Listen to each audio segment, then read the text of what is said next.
Hello दोस्तों, आपका स्वागत है हमारे YouTube channel writer Mahesh Prajapati में।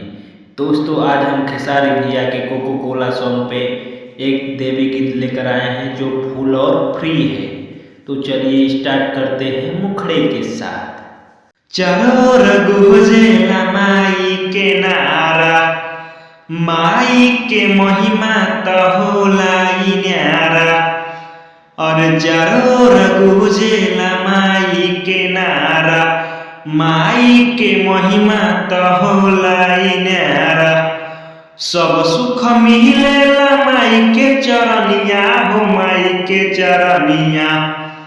माई फेर दी है सब पे नजरिया, माथे बांध के चुनरिया चलल जाई माई के दुआरिया। माथे बांध के चुनरिया चलल जाई माई के दुआरिया। अंतरा फर्स्ट। अड़हुल के फूलवा तो मैया के भावेला, ये भी चढ़ावे उ सब सुख पावेला।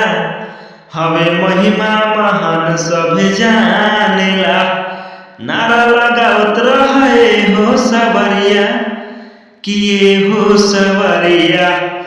माई फेर दी है सब पे नजरिया, माथे बांध के चुनरिया चलल जाई माई के दुआरिया।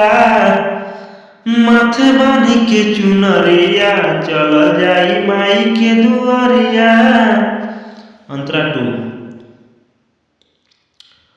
हर साल जुटेला भगतन के रेला, बड़ी भारी यहाँ लागेला मेला।